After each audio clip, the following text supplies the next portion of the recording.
같이 묵상하도록 또 말씀 나누도록 하겠습니다. 다 읽을 수 없어가지고 우리 앞부분만 같이 읽었습니다. 네, 우리 성소 또 우리 성막에는 우리 하나님의 창조가 우리 담겨 있습니다.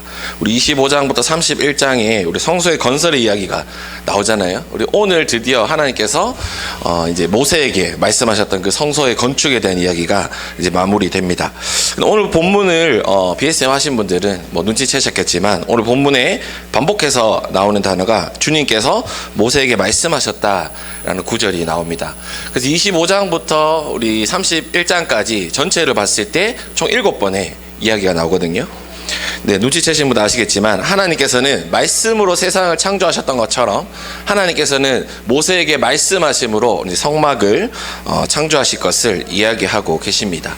그리고 오늘 본문의 마지막에 보는 것처럼 마지막 구절에 나오는 것처럼 하나님께서 6일 창조하시고 마지막에 안식하셨던 것처럼 하나님께서 성막을 건축한 다음에 마지막 7일째 이제 안식해야 된다라고 이야기하고 계십니다.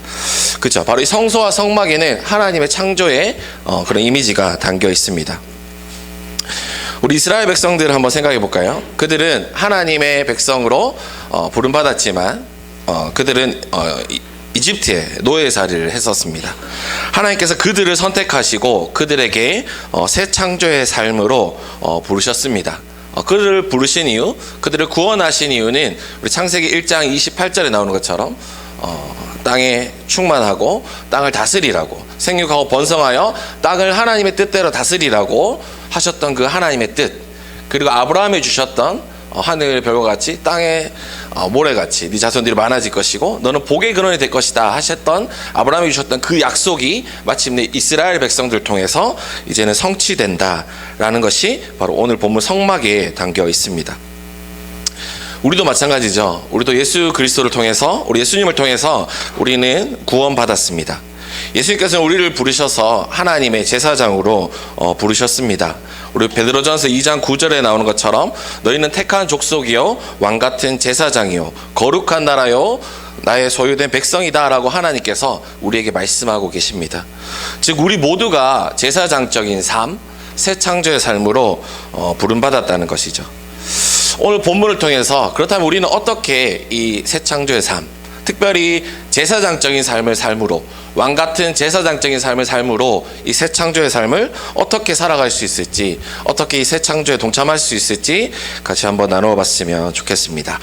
그래서 오늘 설교의 제목은 우리 새 창조의 부르심입니다. 네, 우리 첫 번째인데요. 새 창조의 부르심, 우리 1절부터 10절까지 오늘 같이 읽었던 본문인데요. 첫 번째는 우리가 어떻게 새 창조의 부르심을 살아갈 수 있을까라는 것은 매일 기도함으로 하나님의 인재를 인식할 때 우리는 새 창조의 삶을 살아갈 수 있습니다. 그죠? 네. 우리 분향단에 대한 설명이 앞부분에 나오죠. 앞부분에 나오는데 이제 한 규빗 정도 됐으니까 한 규빗이 한 50cm, 45에서 50cm 정도 되니까 가로 세로 50cm, 높이가 두 규빗이니까 한 1m 정도 됐을 거예요. 그러니까 한 허리 정도 되는 높이, 제사장이 충분히 향을 피울 수 있는 허리 정도 되는 높이에 있었을 거예요. 이렇게 이제 만들어졌는데요. 특별히 4개의 뿔이 있었죠. 번제단과 똑같은 4개의 뿔이 있었어요. 이 뿔도 특별히 그런 제의적인 그런 신학적인 의미가 있습니다.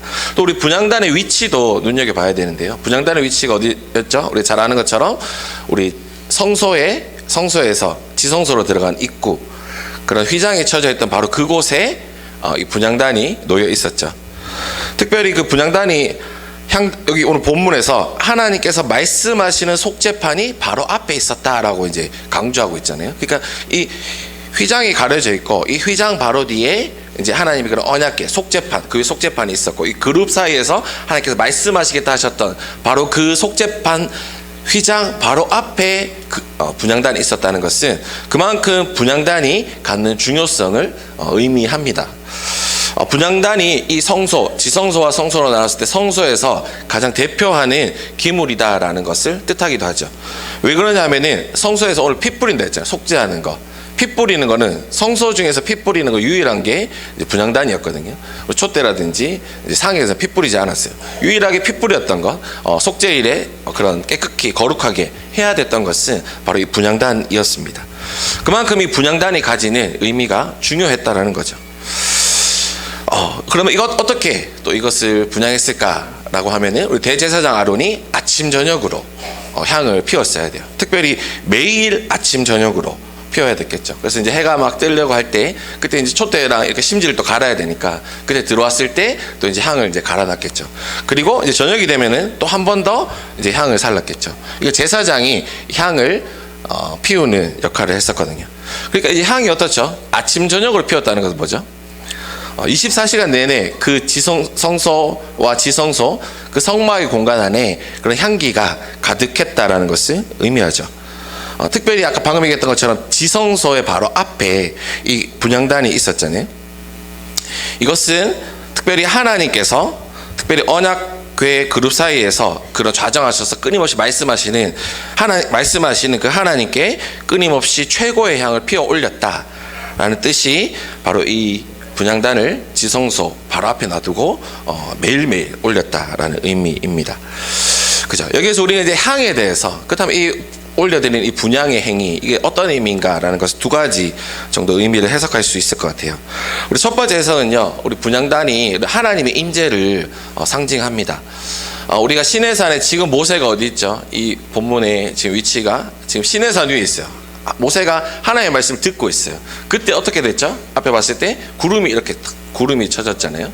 이 구름이 쳐졌다는 거, 이렇게 향이 올라갔다는 것은 또 하나님의 임재를 상징하거든요. 또 마지막에 우리 40장, 우리 출애굽기 40장 가면은 이 하나님 배 받쳐질 때 하나님이 임재하셨을 때 이 성막에 또 구름 기둥으로 또 불 기둥으로 임재하시거든요. 그러니까 이 구름 기둥이라는 것은 향을 피워 올린다는 것은 하나님의 임재를 상징합니다. 하나님의 임재하심을 보여주는 거죠. 두 번째 의미는 뭐냐면은 이 향이라는 것은 지난번 목사님께서도 아마 그걸 땡겨서 이렇게 말씀하셨더라고요. 그래서 기도를 특별히 성도의 기도를 의미합니다. 특별히 요한계시록에서는 이렇게 오르는 매일매일 피어하는 이 분향의 행위가 성도들이 드리는 그 기도다라고 이야기하고 있어요. 그래서 요한계시록 8장 3절부터 4절을 제가 세 번역으로 한번 읽어보면요. 또 다른 천사가 와서 금향로를 들고 제단에 섰습니다. 그는 모든 성도의 기도에 향을 더해서 보좌 앞 금제단에 드리려고 많은 향을 받았습니다. 그래서 향의 연기가 성도의 기도와 함께 천사의 손으로부터 하나님 앞으로 올라갔습니다. 라고 이야기하면서 이 향을 드리는 행위가 기도의 행위다라고 요한계시록에서 이야기하고 있어요. 또 한 가지는요, 우리 누가복음 1장 8절에서 11절에 보면요, 실제로 이제 성전 시대잖아요. 누가복음은 성전에서도 이 향을 피울 때 그 뜰에서 그런 백성들이 기도하는 장면이 나오거든요. 그러니까 이 향을 드린다는 것은 두 가지 의미, 결국은 하나님의 임재하심을 기억하고 또 그 하나님 앞에 기도를 올려드리는 행위, 그것이 바로 이 분향의 행위다라는 것입니다. 그죠? 우리도 매일의 삶에서 우리가 어떻게 하나님의 새 창조의 삶을 살아갈 수 있을까라는 질문을 던졌을 때 우리는 매일의 삶에서 하나님의 임재하심을 기억하며 기도할 때 우리는 새 창조의 삶을 살아갈 수 있습니다. 이거를 조금 다르게 얘기해 보면요, 우리는요 기도할 때요 하나님의 임재하심을 인식할 수 있습니다. 우리가 기도하지 않고요 그냥 우리 일상의 삶을 살아간다고 생각해 보세요. 우리 다 그런 경험 있지 않나요? 우리 일상의 삶을 살아갈 때 때로는 우리에게 불안감들, 나에게 닥치는 어떠한 그런 어려움들, 이런 것들이 우리를 집어삼킬 때가 있지 않나요? 하지만 우리가 기도할 때 나의 이 상황을 넘어선 하나님의 뜻을 구하게 되고 하나님이 여전히 나와 함께 하신다는 것을 인식할 수 있잖아요. 그것입니다. 기도할 때 우리는 하나님의 임재하심을 인식할 수 있어요. 그렇습니다. 그래서 우리가 이제 기도 노트 일기를 쓰는 이제 운동을 이제 시작했잖아요. 그래서 저도 이제 기도를 하고 있는데요. 참 좋은 것 같아요. 저도 매일매일은 잘 못하고 이틀에 한 번씩 꼭 하게 되는 것 같은데, 쓰면서 저도 이제 조금씩 이제 습관이 되어가고 루틴이 되어가는 것 같아요. 우리가 쓰는 기도를 통해서 우리의 기도의 루틴을 만들어 갔으면 좋겠어요. 특히 우리 교회가 추구하는 그 영성의 핵심이 우리 BSM이잖아요. 우리 말씀을 연구하는 것이고, 또 한 가지 우리 교회의 중요한 것 중에 하나가 되어야 될 것이 저는 기도 노트라고 생각을 해요. 그래서 여러분들 BSM 하는 것들, 말씀 연구하는 것들, 이거와 함께 우리가 기도하는 것, 특별히 쓰는 기도, 그죠? 우리가 쓰는 기도를 통해서 우리의 영성을 또 갖고 갔으면 좋겠고요. 또 여력이 된다면은 이제 성경 통독하는 것까지 또 나갔으면 좋겠어요. 그래서 이거 3가지 정도 하면은 우리의 삶 가운데 우리의 영성을 좀 지키면서 또 성숙해 가면서 살아갈 수 있지 않을까라는 생각이 들어요. 우리 BSM하고 또 하나님 앞에 기도하고 쓰면서 기도하고 또 우리 통독하고 이런 것들 통해서 우리 하나님을 계속해서 인식하며 우리의 상황이 우리를 뒤덮는 것이 아니라 이 상황이 너머에 계시는 그 하나님을 인식하려면 어떻게든 기도하고 붙들어야 되잖아요. 네, 그런 삶을 살아갔으면 좋겠고요. 저는 기도 노트 쓰면서 여러분들 어떤 것 쓰고 계신 분들 많이 있으신 것 같은데 특별히 뭐 어떤 점이 좋으셨는지 모르겠는데 저는 최근에는 성찰과 분별의 기도라는 란이 저 가운데 참 많이 도움이 되는 것 같아요. 특별히 우리가 저 자신의 내면도 많이 돌아보게 되지만 요즘 우리가 살아가는 시대 자체가 너무나 참 복잡하고 다양하고 또 우리가 탄핵 국면을 살아가고 수많은 소리들이 막 들리는 시대를 살아가잖아요. 이때 우리가 세상을 참 분별하는 것들, 하나님의 뜻을 묻고 하나님의 뜻을 분별할 이 능력이 무엇보다도 참 중요한 시대구나라는 생각들이 너무나 많이 들어요. 그렇기 때문에 우리는 계속해서 기도함으로 우리의 내면을 성찰하고 내 안에 있는 이 향이 하나님이 원하는 향이신지 아니면 우리 9절에 나오는 것처럼 혹시 내 안에 이 향이 다른 이상한 향은 아닌지 분별할 수 있다라는 거죠. 우리 9절에 보면은 다른 이상한 향 피우지 마라 라고 했잖아요. 혹 어쩌면은 우리가 기도하지 않을 때 우리 하나님의 뜻을 분별하려고 노력하지 않을 때 나의 탐욕으로만 기도할 때 어쩌면은 하나님이 원하시지 않는 이상한 향을 피울 수도 있거든요. 그렇기 때문에 우리는 기도할 때 성찰과 분별을 해야 될 것 같아요.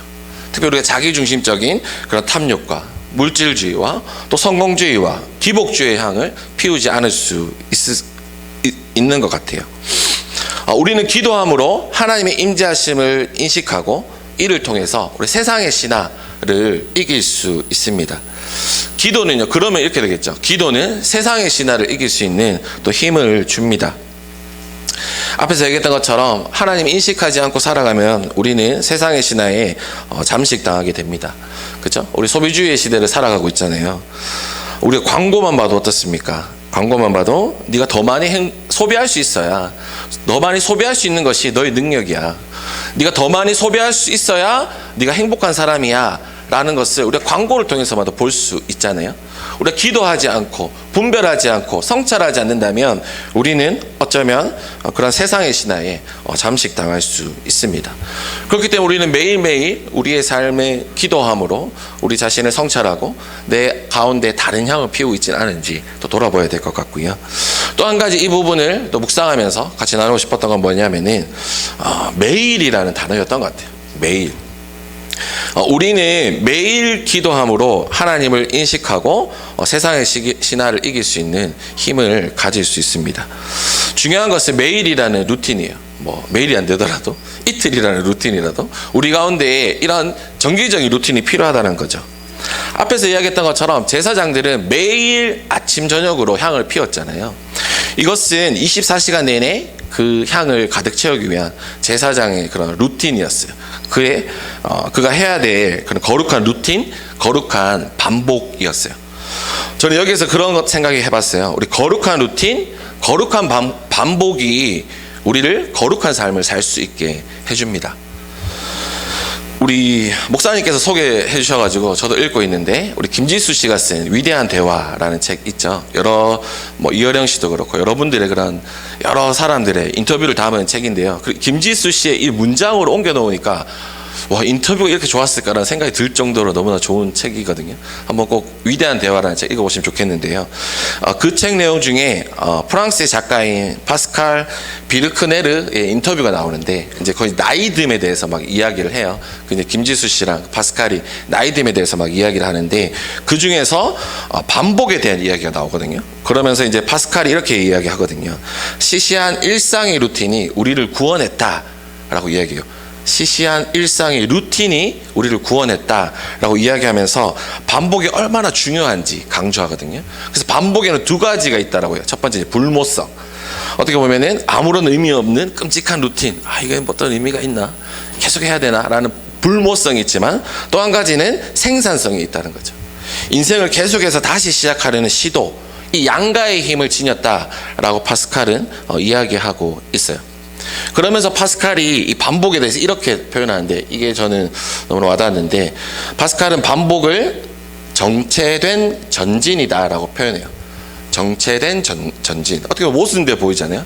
정체되어 있다는 건 멈춰 있는 것 같고 변화되지 않는 것 같지만 그것 가운데 계속해서 전진이 일어난다는 거죠. 우리에게 이제 루틴, 반복이 이러한 힘이 있다는 거예요. 같은 자리에서 계속 파고 들어가야, 계속해서 반복해서 파고 들어가야 어떤 위대한 발견을 할 수 있다라고 파스칼이 이야기하거든요. 그러면서 이제 배우분들에 대해서 막 이제 이야기하거든요. 그래서 그런 클린턴 이스트우드, 이분이 2023년에도 영화를 내셨더라고요. 근데 이분이, 저도 깜짝 놀랐어요. 1930년생이시더라고요. 그러면은 그 영화를 찍을 때 93세이셨고, 그죠? 와, 이런 분이 평생 그냥 영화를 하시면서, 평생 그런 배우의 삶을 사시면서 반복된 루틴 가운데서 계속해서 그 삶을 살아가면서 어떤 위대한 경지에 이르렀잖아요. 그죠? 그리고 우리나라에도 계시잖아요. 이순재 선생님. 그분도 보니까 1935년생이시더라고요. 이제 올해 이제 90 되신 거 맞죠? 그죠? 90세가 되셨는데, 이런 분들의 삶을 보면서 끊임없이 이제 이순재 선생님의 그런 인터뷰하는 거 보면은 항상 이분의 삶이 반복돼요. 이제 대본 외우고, 가서 연기하고, 또 가서 좀 쉬다가 그 다음 배역을 위해서 또 연극을 위해서 또 이제 대본 외우고 또 거기서 연기하고, 이 사람이 반복되면서 참 어떻게 보면 위대한 배우의 반열에 이제 올라서셨잖아요. 그런 것처럼 우리도 매일의 거룩한 루틴, 거룩한 습관이 우리를 하나님의 백성으로 살아갈 수 있는 힘을 준다는 거죠.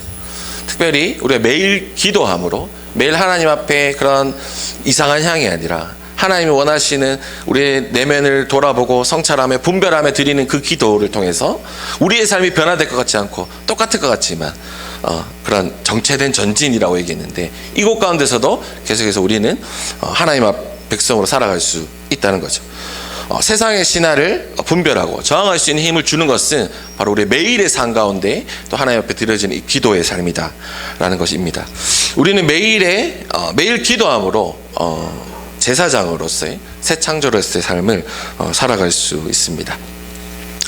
네, 우리 두 번째는요, 우리 어떻게 새 창조의 부르심에 합당한 삶을 살아갈 수 있을까라고 했을 때, 두 번째는 하나님 나라의 백성은 책임을 함께 진다. 입니다.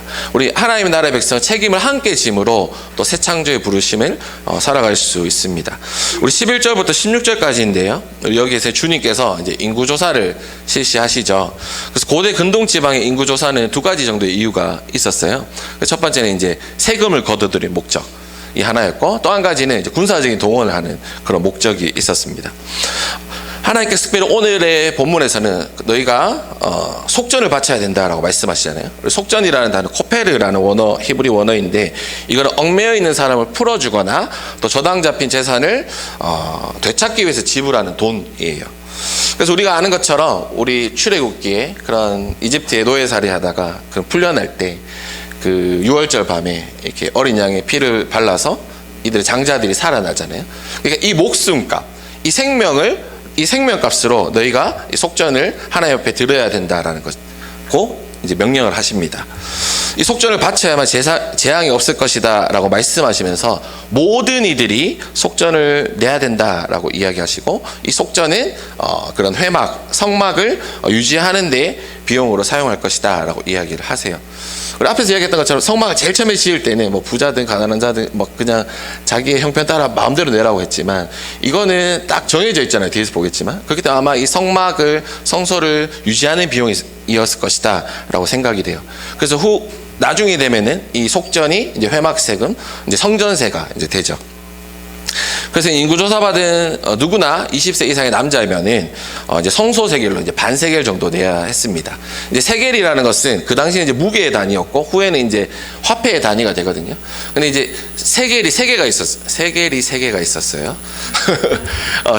개가 있었는데, 일반 세겔, 그러니까 시장에서 주고받는 세겔, 그리고 왕실 세겔, 왕에게 바치는 그 세금을 낼 때 세겔, 그리고 이제 성소 세겔이 있었거든요. 근데 대부분 일반 세겔은 그 당시에 추정할 때 11.4g 정도 11.4g 정도 된대요. 근데 이제 성소 세겔이 정확하게 얼마인지는 모르지만 아마 이 일반 세겔보다 좀 작았을 것이다 라고 생각돼요. 왕소가 아니죠.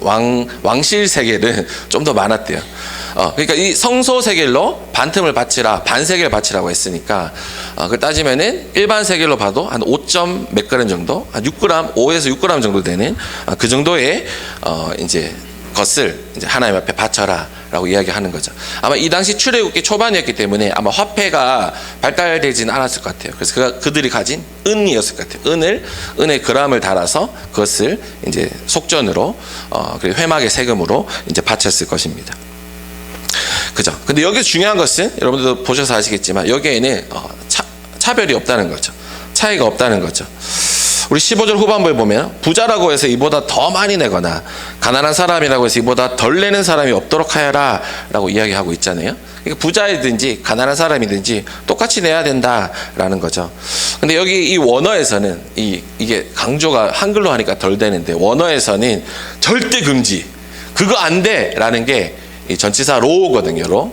이제 그 단어가 여기에 쓰여 있어요. 부자가 더 내든지 가난한 사람이 덜 내든지 하지 마라라고 했어요. 그 로라는 단어가 쓰이면서 똑같이 내야 된다라는 것을 이제 강조하고 있어요.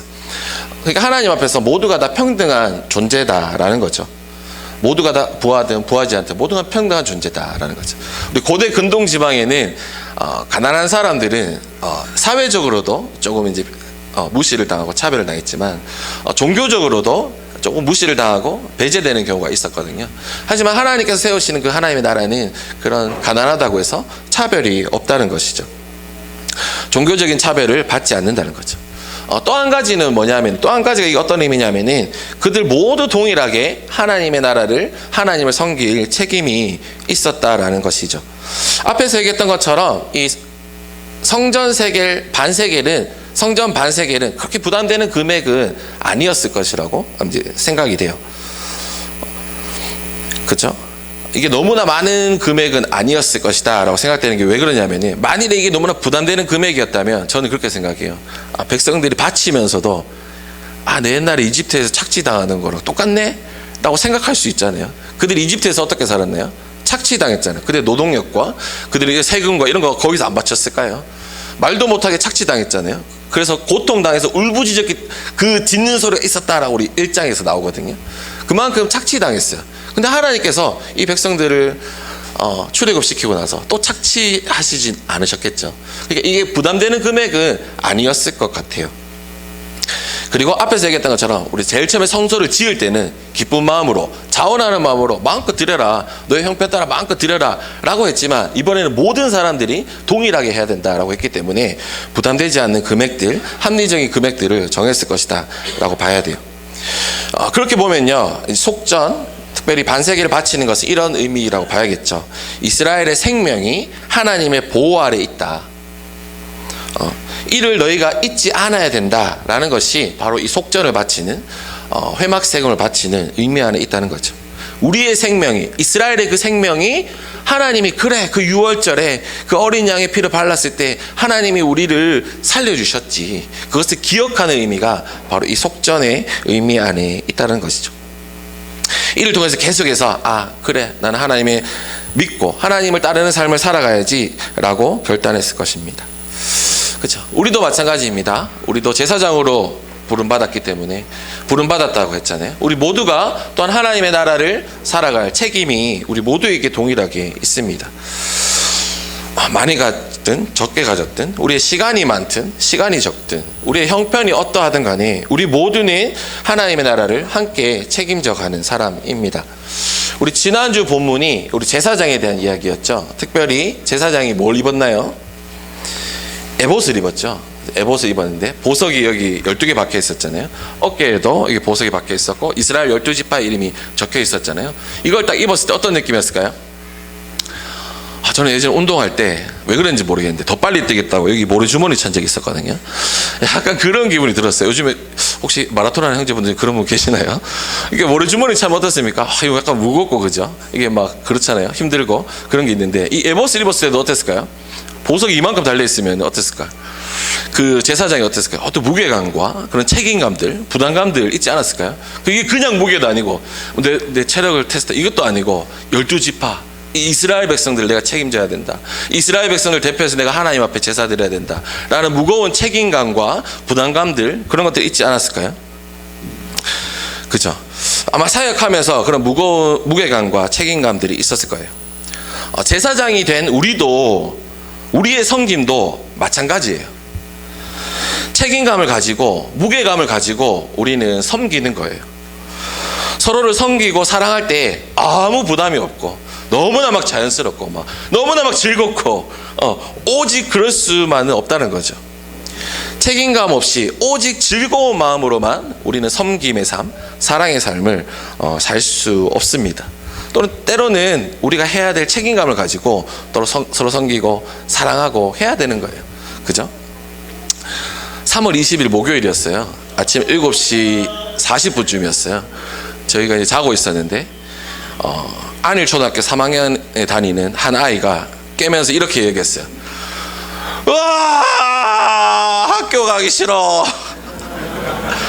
그 이유가 뭐냐면, 와, 오늘 6교시야. 3학년 되고 처음 6교시가 생기잖아요. 그래서 저희 집 첫째 아이가 학교 가기 싫다고 막 아침에 눈 뜨면서 울면서 막 오늘 학교 가면 안 돼, 나 빼주면 안 돼, 막 이렇게 막 얘기를 하는 거예요. 아, 그죠? 막 보면서 막 절규한 아이를 보면서 이거 한번 진짜 절규하더라고요. 저기 안일초등학교가 이제 1월, 2월 다 쉬었거든요. 그래서 2월 한 중순 되니까 아빠 너무 지겨워. 차라리 학교 갔으면 좋겠어. 너무 지겨워. 나 빨리 학교 보내줘. 막 이랬는데 불과 개학하고 3주 만에 막 6교시야 라고 하면서 막 우는 아이를 보면서, 그죠? 그러면서 제가 뭐라고 얘기했을까요? 그래, 네가 힘드니까 때려쳐 가지 말고 오늘 한번 쉬자 라고 하진 않았겠죠. 그죠? 한결아, 그지? 때로는 힘들지만 네가 학생이기 때문에 또 가야 될 때가 있어. 네가 학생이기 때문에 또 네가 힘들더라도 그곳에 가서 앉아 있고 선생님 말을 들어야 될 책임이 있어 라고 이제 가르쳤잖아요. 우리 여러분들도 다 그렇게 가르치시잖아요. 마찬가지인 것 같아요. 우리 모든 일을 즐겁게 할 수 있을까요? 우리 직장에서 하는 일, 우리 가정에서 하는 일, 또 우리의 육아 등 우리 아이들 돌보는 일, 즐거울 때만 이걸 할 수 있을까요? 때로는 즐겁지 않더라도 또 무게감과 책임감 가지고 우리 아기들 돌보잖아요. 내가 즐거울 때만 우리 아기 돌보겠다 하면은 어떻습니까? 저희 집 애들 아마 다 굶어 죽었을 것 같은데, 그렇죠? 우리가 아이들이 때로는 돌보고 하는 것이 참 사랑스럽지 않고, 때로는 이거 뭐 어디서 이런 게 나왔노 막 이런 마음이 들고 막 화가 막 나고 이렇더라도 어떻죠? 우리는 또 부모이기 때문에 또 책임감을 가지고 또 이 아이 어떻게 하면 잘 기를 수 있을까? 우리 아내 그런 얘기 저랑 많이 하거든요. 내가 잘 키우고 있는지 모르겠다, 어떻게 해야 될지 모르겠다, 이런 고민들 많이 얘기하잖아요. 그리고 부담감들, 책임감들 가지면서 또 이 부모의 역할을 감당하잖아요. 마찬가지인 것 같아요. 그런데 혹시 우리 가운데 즐겁지 않으면 뭔가 잘못된 것 같다, 내가 즐겁게 하지 못하기 때문에 마치 내가 만약 죄책감을 느끼고 있다면 그것도 다시 생각해 볼 문제인 것 같아요. 우리가 하나님의 나라의 일을 하면서도 마찬가지인 것 같아요. 우리가 즐겁게 하지 않으면 마치 뭔가 잘못되고 있다고 혹시 느끼고 있지는 않습니까? 리더로 섬기면서 우리는 무게감과 부담감이 분명히 들어요. 하지만 그럴 때도 우리는 책임감을 가지고 사람들을 섬기고 사랑하잖아요. 우리 교회에 나오면서도 뭔가 즐겁지 않으면 뭔가 잘못됐다라고 혹시 느끼고 있지는 않습니까?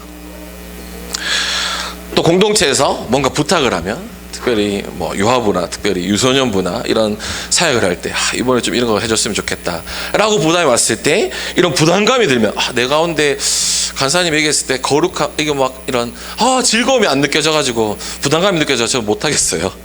혹시 그렇게 이야기하고 있다면 이게 맞는 걸까요? 그죠?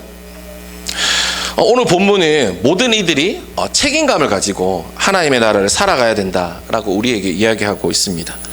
우리의 물질이 많든 적든, 또는 우리의 시간이 많든 적든, 또 우리의 형편에 따라서 하나님 나라의 책임을 다 해야 된다라고 이야기하고 있어요. 우리 물질이 적은 중에도 드려야 하고요, 우리 시간이 없는 중에도 드려야 된다. 너희가 할 수 있는 그 최소한의 것들, 그 반세겔, 그 반세계를 하나님 앞에 드려야 된다라고 이야기하고 있습니다.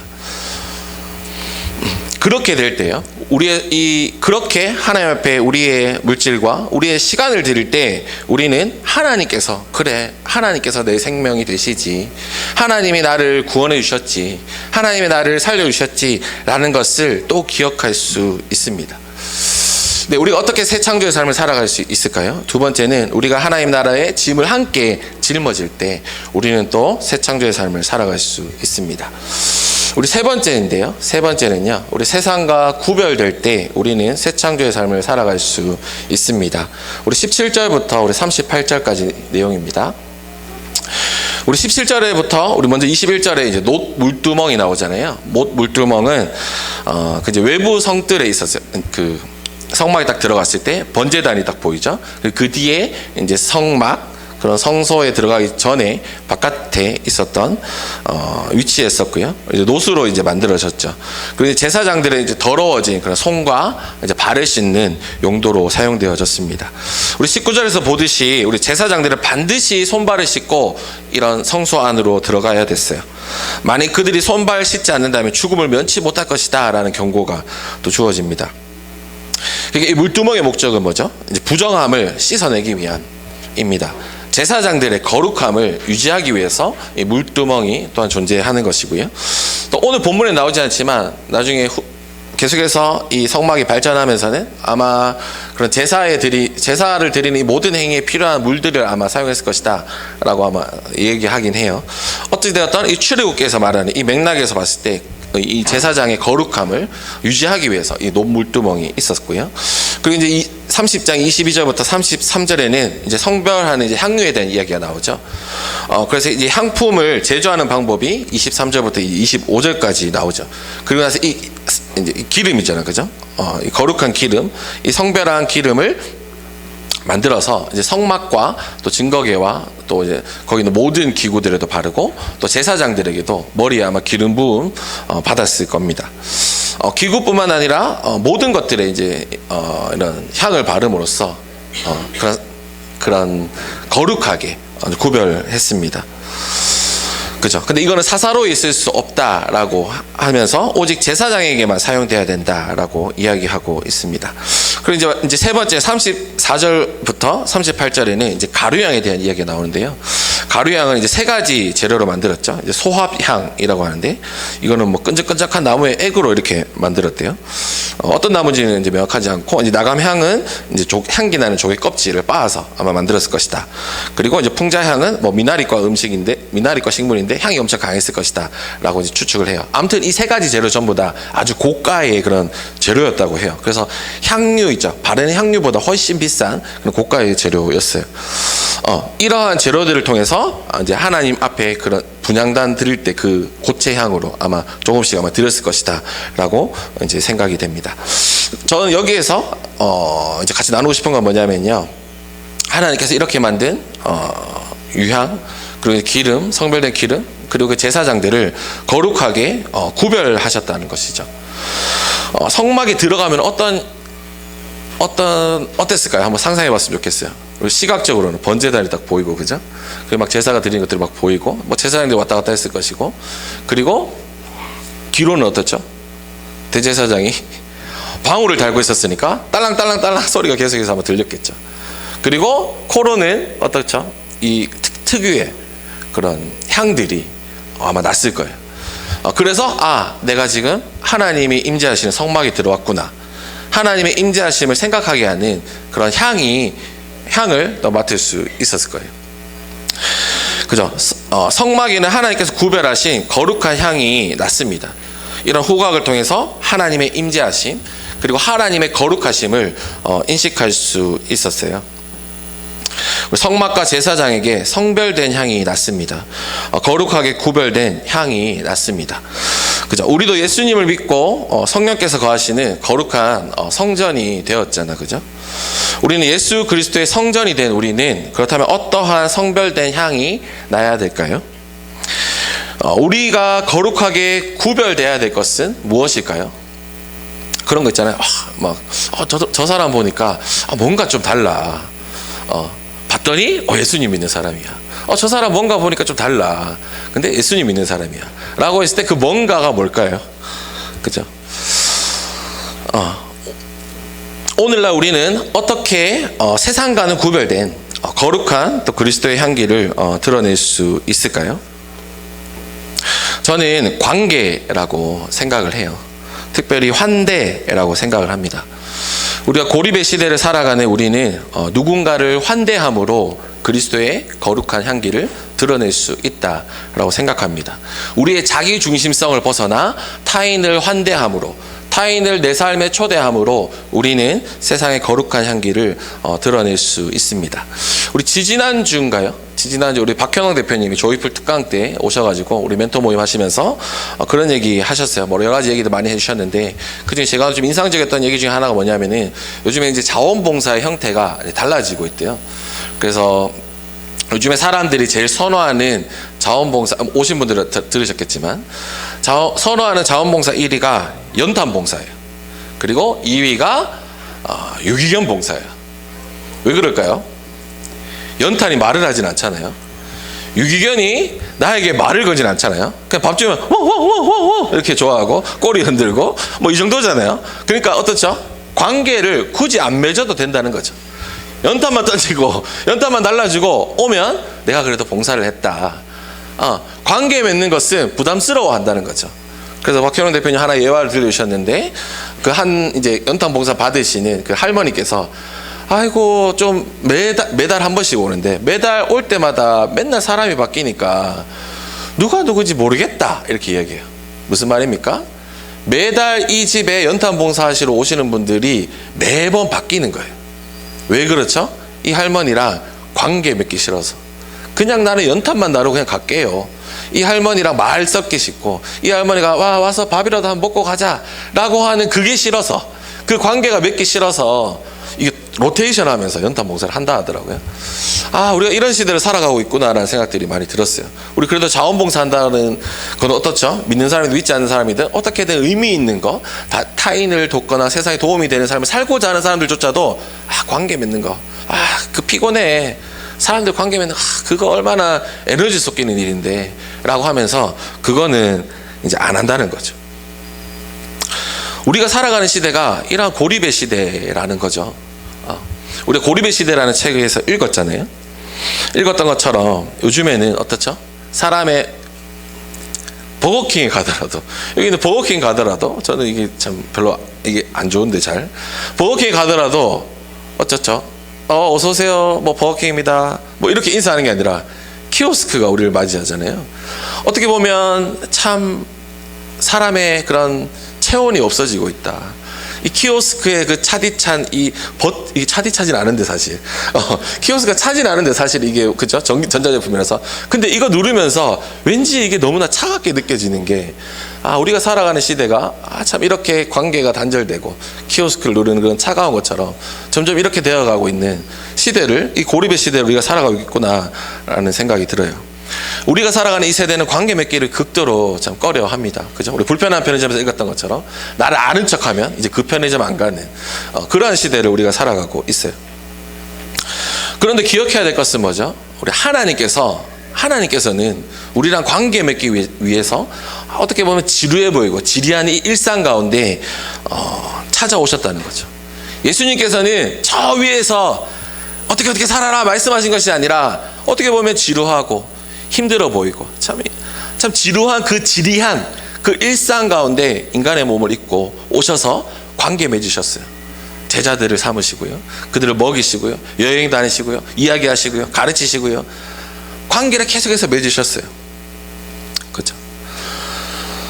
우리 그리스도의 어떻게 보면 예수 그리스도의 성전이 된 우리는 바로 예수님께서 이렇게 하셨던 것처럼 성육신 하셔서 이 땅 가운데 오셔서 사람들과 관계 맺고 그 사람이 죄인일지라도 베드로가 하나님 3번이나 부인하고 예수님 3번이나 부인했을지라도 또 베드로에게 찾아가셔서 그를 환대하고 그를 안아주셨던 것처럼 우리 그리스도인들이 필요한 것은 우리가 이 세상 가운데 거룩하게 구별돼야 될 향, 그것은 바로 관계, 특별히 환대라고 저는 생각을 합니다. 우리가 그리스도인인데 만나야 됩니다. 우리가 만나는 한 사람, 그 한 사람의 회복을 위해서 우리의 삶을 드릴 때, 그 한 사람을 우리의 삶을 나눌 때 그 사람의 회복이 일어나고 여기에서 새 창조가 일어납니다. 고립의 시대라는 책에서 읽었던 것처럼 인간이 점점 고립되어가고 폭력적이 되어가고 극단적으로 되어갑니다. 이런 시대에 우리가 한 사람을 품고 만나고 섬기고 사랑하는 것이 세상을 회복하고자 하는 이 하나님의 목적에 동참하는 삶이고요. 그것이 바로 이 땅 가운데 하나님께서 하시고자 하시는 새 창조의 사역입니다. 네, 그렇기 때문에 우리가 그 한 사람을 품기 운동을 우리 여수아산지에서 이제 3월부터 시작을 했습니다. 그죠? 저희가 이제 이름을 막 공모를 했어요. 어떤 이름으로 할까요? 한 사람 품기, 이거 뭔가 좀 이게 너무 이게 제가 지었거든요. 너무 이게 식상한 것 같아. 그래서 다른 거 했으면 좋겠다라고 해서 이제 하트인 하트, 마음 안에 한 생명이라는 이제 문구가 이제 1위가 되었어요. 그래서 치킨 쿠폰, 용석 형님이 후원해주신 치킨 쿠폰을 정영 자매에게 보내드렸어요. 아무튼 하트인 하트라는 거, 우리 이 뜻이 너무 좋더라고요. 마음 안에 한 생명. 우리가 올 한 해 동안 우리의 마음 안에 한 사람 품어보자. 그 한 사람 품고 섬기고 사랑하고 기도하고 한 해 동안 어떻게 섬길지 고민해보자 라는 운동을 우리는 시작하려고 합니다. 이 삶이요, 우리가 살아가는 우리의 멘티가 되었든 우리가 만난 직장의 동료가 되었든 어쩌면 유치원에 함께 보내는 그런 엄마가 되었든 학부모가 되었든 우리가 만난 그 사람 중에 그 한 사람을 품고 그들을 섬기고 그들의 친구가 되고 그들을 환대하고 관계에 맺을 때 이 땅 가운데 고립시대 가운데 하나님의 창조, 회복이 일어납니다. 하나님이 우리와 함께 창조하고자 하는 삶이 바로 이러한 삶입니다. 바로 사랑의 삶, 섬김의 삶, 정의의 삶, 공의의 삶을 살아갈 수 있습니다. 그렇죠. 우리 거룩하게 구별된 향은 저는 이제 환대, 관계라고 이야기했습니다. 그래서 오늘 여수아산지 분들은 미리 광고 드렸던 것처럼 오늘 소그룹 시간에 내가 한 해 동안 누굴 섬길지 한번 같이 정하고 기도 제목을 나누고 기도하는 시간을 가질 거거든요. 이것이 시작이 되어서 하나님께서 우리가 한 사람을 품고 살아갈 때 또 하나님께서 우리에게 어떠한 일들을 해나가실지 그런 것도 기대하는 마음으로 함께 또 이 사역들을 해나갔으면 좋겠습니다. 우리 네 번째입니다. 총 5개인데요. 시간이 네 번째인데요. 우리 31장 1절부터 11절까지인데 하나님이 주신 은사를 하나님 나라를 위해서 사용해야 합니다. 그죠? 이건 아마 여러분들 잘 이해하실 수 있는 본문이었던 것 같은데요. 하나님께서 우리 부살렐과 오홀리압을 하나님의 성막을 만드는 자로 이제 세우시죠. 먼저는 우리가 하나님의 나라를 살아갈 때 하나님께서 우리에게 하나님 나라를 살아갈 수 있는 능력을 주십니다. 우리 31장 3절입니다. 그에게 하나님의 영을 채워주어 지혜와 총명과 지식과 온갖 기술을 갖추게 하겠다라고 되어 있어요. 여기서 이제 하나님의 영이라는 것은 루하이라는 단어인데요. 창세기 1장 2절에 그런 창조의 시기에 하나님의 영이 말할 때 그 단어예요. 그러니까 하나님께서 우리가 하나님의 백성으로 살아갈 때 그 나라를 살아갈 수 있는 힘을 주십니다. 네, 그리고요, 여기에서 우리가 한 가지 더 기억해야 될 것은 우리가 하나님 우리의 능력을 주시지만 또한 우리는 그 주신 은사로 어떻게 하나님의 나라를 세워갈지 연구해야 됩니다. 연구해야 돼. 저는 여기서 방점이 연구라고 생각했어요.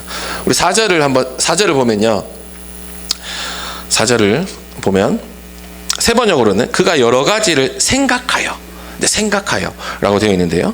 개혁개정으로 보면은 정교한 일을 연구하여라고 되어 있어요. 이게 이 히브리어 이 단어의 뜻은 생각하다, 심사숙고하다, 연구하다 이런 단어예요.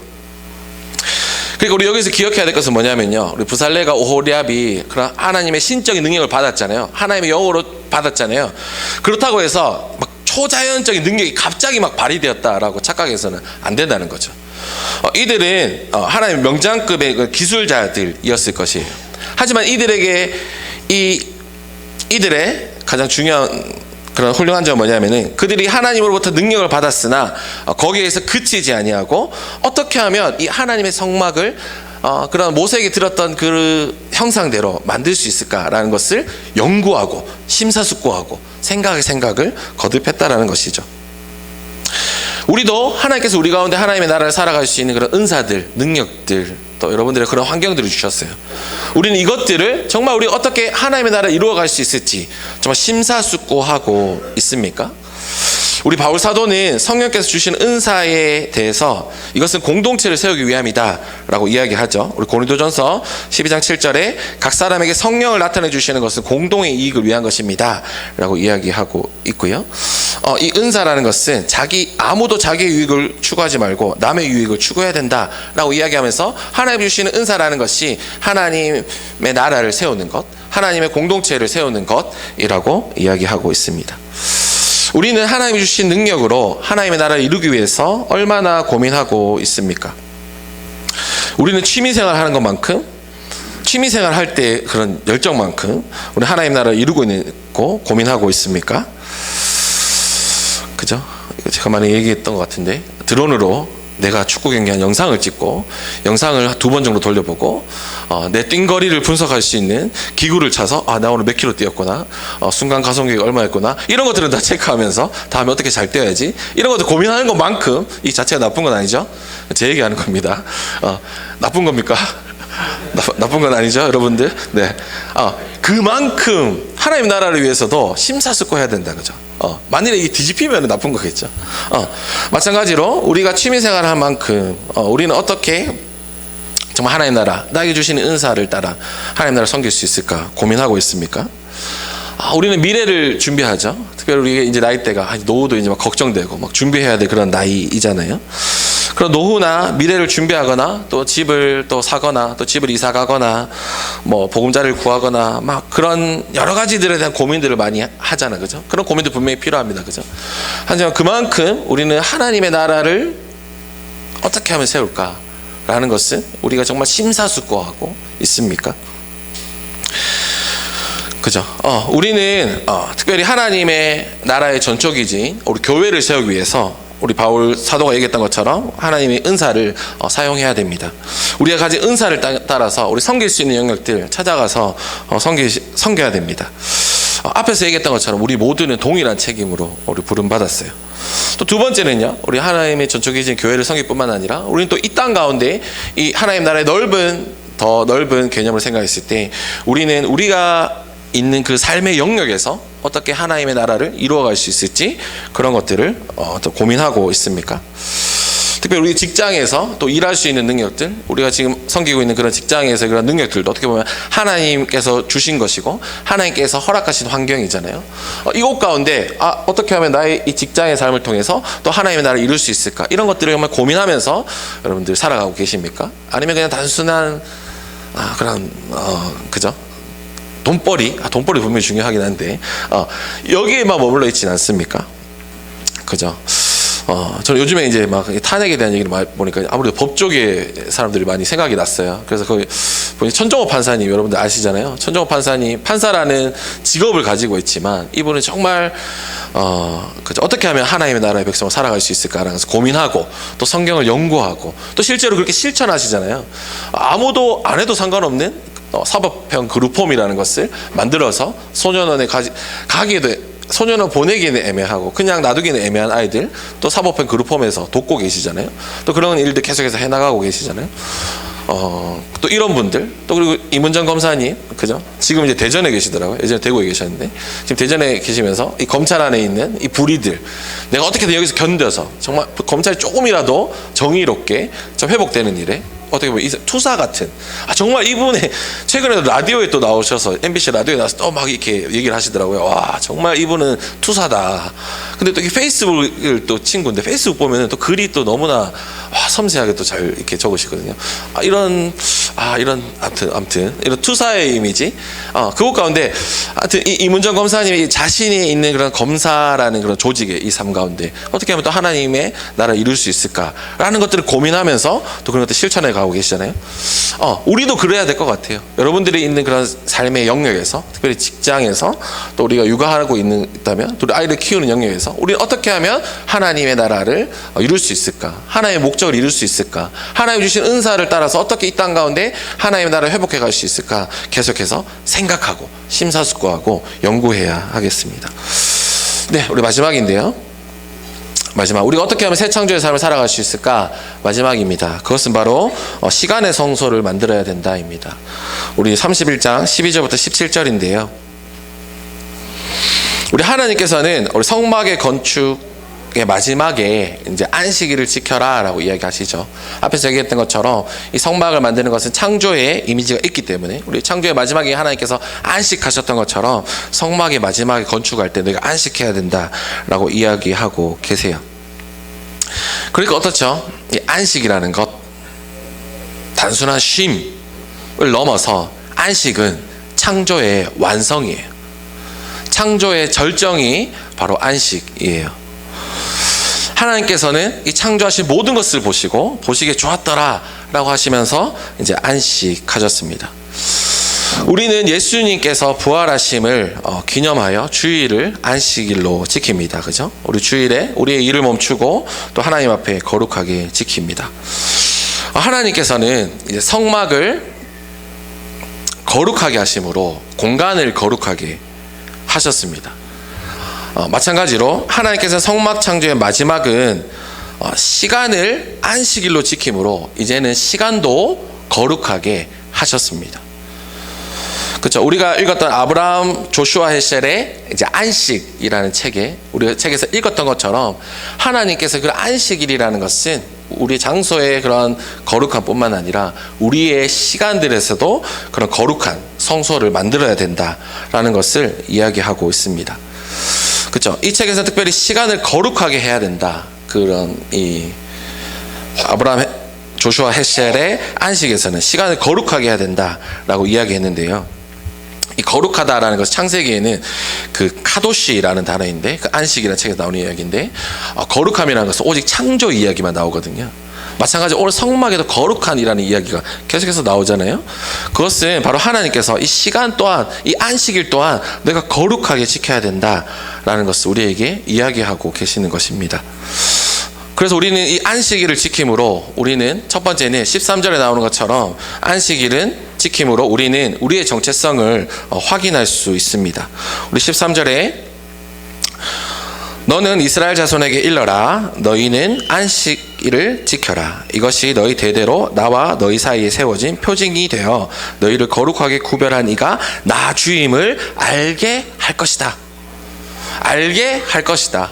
그죠? 그러니까 너희가 누구인지 너희가 어떤 정체성을 가지고 있는 사람인지 우리가 안식일을 지킴으로 그것을 알 수 있게 됩니다.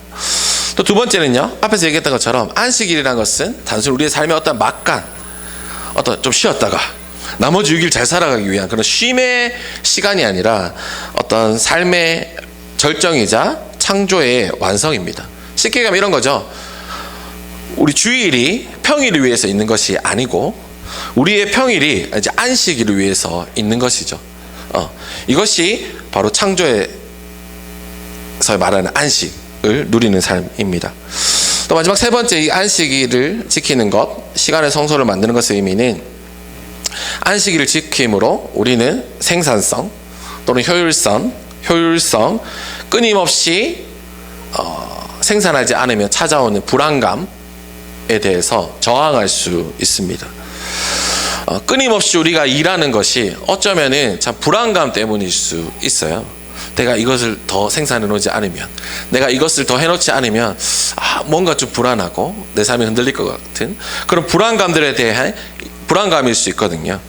우리 일을 멈춘다는 것은 바로 이 일을 통해서 우리의 먹을 것과 우리의 쓸 것을 공급받겠다는 것이 아니라 일을 멈춤으로써 하나님의 공급하심을 바라는 것, 하나님의 공급하심을 신뢰하는 것, 그것이 바로 안식일의 의미입니다. 안식은 하나님의 공급하심을 인정하는 날입니다. 그렇기에 세상에 끊임없이 일해라. 그런데 이집트에서 그런 바로가 끊임없이 일해라, 생산해라, 어디 예배 드리러 가려고 그러노?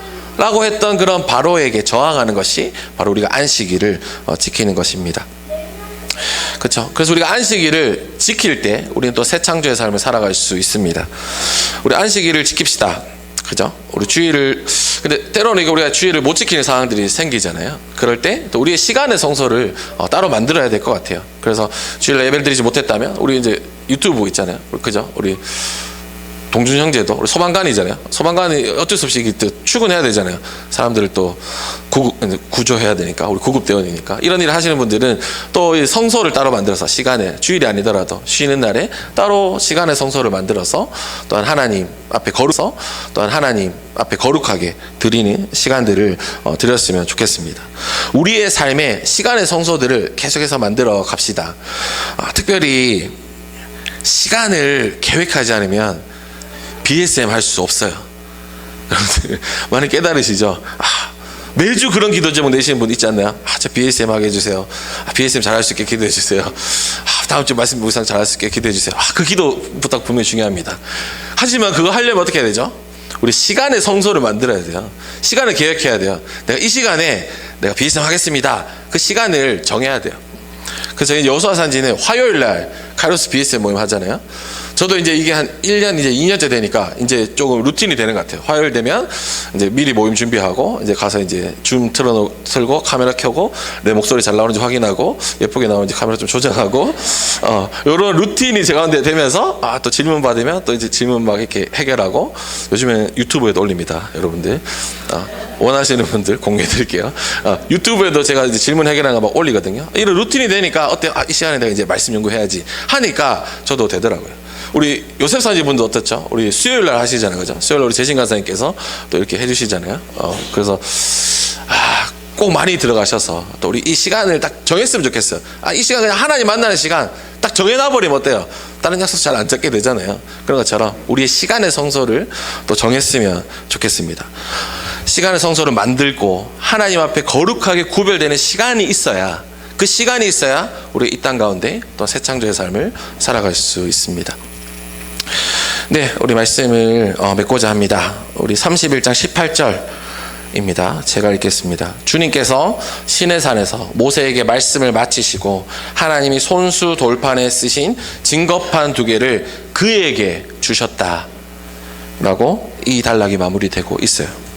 하나님께서 손수 쓰신 그 증거판, 하나님께서 손수 쓰신 그 하나님의 비전, 하나님의 손수 쓰신 그 하나님의 꿈이 이제는 모세에게 전달되었습니다. 하나님의 백성에게 하나님의 꿈이 전달되었어요. 동일하게 우리 예수 그리스도를 통해서 또 해방된 우리는 예수님의 거룩한 성전으로 또 제사장으로 이 새 창조의 삶으로 부름받았습니다. 우리 모두가 이 일로 부름받았음을 기억하며 또 제사장적인 삶을 살아가고 하나님의 새 창조의 삶, 특별히 오늘 그런 관계에 대한 부분들, 환대에 대한 부분들도 많이 이야기했고 시간의 성소에 대한 부분도 이야기했는데 우리 가운데 어떻게 하면 새 창조의 삶을 살아갈 수 있을까, 이런 것도 함께 고민하며 또 기도했으면 좋겠는데요. 우리 같이 찬양 한 곡 하고 기도했으면 좋겠습니다. 우리 마지막에 찬양하셨던 찬양, 같이 찬양하고 기도하겠습니다.